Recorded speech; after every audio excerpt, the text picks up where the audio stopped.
Apakah suara di dalam kepala Anda mengganggu, membuat Anda tidak bisa melakukan apa yang harusnya Anda lakukan? Suara dalam kepala adalah salah satu masalah besar yang kita hadapi sebagai manusia. Apakah Anda adalah manusia lemah jika mengalami bisikan? Tentu saja tidak. Setiap manusia mengalami bisikan. Jadi, selamat jadi manusia. Kita menghabiskan antara sepertiga sampai setengah dari waktu hidup kita untuk tidak menjalani hidup.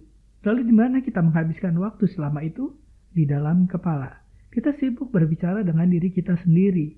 Suara batin Anda adalah kemampuan Anda untuk menggunakan bahasa secara diam-diam untuk merenungkan hidup Anda. Sedangkan bisikan mengacu pada sisi gelap dari suara hati. Saat kita mengalihkan perhatian kita ke dalam untuk cari solusi dari masalah kita, bisikan malah membuat kita tidak menemukan solusi. Kita akhirnya sibuk merenungkan, mengkhawatirkan, membuat skenario kiamat. Kita terjebak dalam siklus negatif yang memakan waktu tanpa melakukan apapun. Alat luar biasa yang kita miliki ini, suara batin ini, adalah berkat yang dapat berubah menjadi laknat. Apakah suara batin kita berguna? Banyak ilmuwan percaya bahwa bahasa adalah alat yang membantu kita menjelajahi dunia. Dan kemampuan kita untuk menggunakan bahasa tidak hanya untuk berkomunikasi dengan orang lain, tetapi untuk berkomunikasi dengan diri kita sendiri, memberi kita keuntungan bertahan hidup. Karena alat ini adalah perangkat pemecahan masalah yang luar biasa. Suara batin adalah fungsi dasar dari pikiran manusia yang membantu kita menjaga informasi verbal tetap aktif di kepala kita. Suara batin kita juga memungkinkan kita mensimulasikan dan merencanakan. Misalnya sebelum presentasi besar, saya akan memikirkan apa yang akan saya katakan atau apa poin pembicaraan yang penting. Saya akan mendengar pertanyaan apa yang akan ditanyakan audiens kepada saya, dan kemudian saya akan merespon dengan jawaban. Saya mensimulasikan kejadian itu, dan saya menggunakan suara batin saya untuk membantu saya melakukan itu. Suara batin kita membantu kita mengendalikan diri. Ingat, terakhir kali Anda mungkin ingin ngidam, mau ngemil larut malam, tapi kemudian ada suara yang berkata, "Jangan lakukan itu, besok pagi kamu menyesal." Itu adalah suara batin Anda.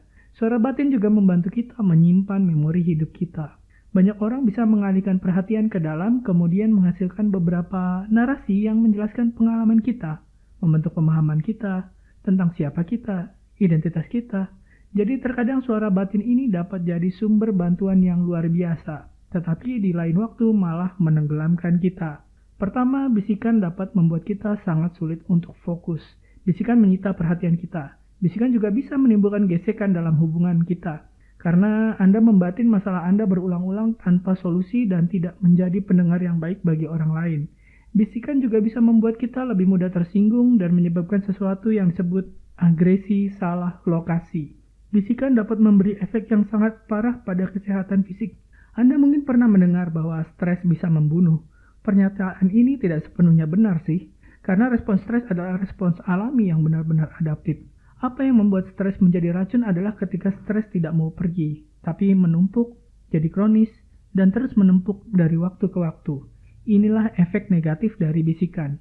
Kita semua pernah mengalami stresor dalam hidup kita, yang kemudian berakhir. Tapi dalam pikiran kita, bisikan kita mengabadikannya, tidak mau melepaskan stresor itu. Kita terus-menerus memikirkan kejadian itu, dan lagi, dan lagi. Dan itu membuat respons stres tetap aktif, sehingga memicu penyakit jantung, stroke, hipertensi, peradangan kronis, dan bahkan kanker. Sulit untuk menutupi betapa hebat dampak negatif bisikan. Tapi kabar baiknya adalah ada alat berbasis sains yang dapat Anda gunakan untuk mendapatkan kembali kendali atas suara batin Anda. Ada hal-hal yang bisa kita lakukan sendiri dengan memanfaatkan hubungan kita dengan orang lain dan dengan berinteraksi dengan lingkungan fisik. Salah satu contoh yang sangat bagus dari alat ini adalah ritual. Kita senang memiliki kendali. Ketika Anda mengalami bisikan, Anda sering merasa seperti pikiran Anda mengendalikan Anda, atau kita hilang kendali atas pikiran kita. Salah satu hal yang kita pelajari melalui sains adalah bahwa kita dapat mengkompensasi perasaan lepas kendali ini dengan menciptakan ketertiban atau keteraturan di sekitar kita. Maka ritual adalah salah satu cara untuk melakukannya. Ritual adalah urutan yang perilakunya teratur, yang Anda lakukan dengan cara yang sama setiap kali dengan urutan yang sama. Perilakunya sama, dengan cara yang sama, urutannya sama, sehingga memberi Anda rasa keteraturan dan kendali. Ritual membuat kita punya kendali saat terjebak dalam bisikan. Anda bisa mengacuhkan bisikan negatif dengan sibuk, mempunyai kesibukan. Salah satu kiper terbaik dunia, Thibaut Courtois, memiliki serangkaian ritual pra-pertandingan yang aneh dan tidak biasa. Pertama, dia masuk koridor stadion pada waktu tertentu. Kemudian dia mengirim chat pada pacarnya bahwa dia sedang ganti pakaian dan tidak mengiriminya pesan sampai permainan selesai.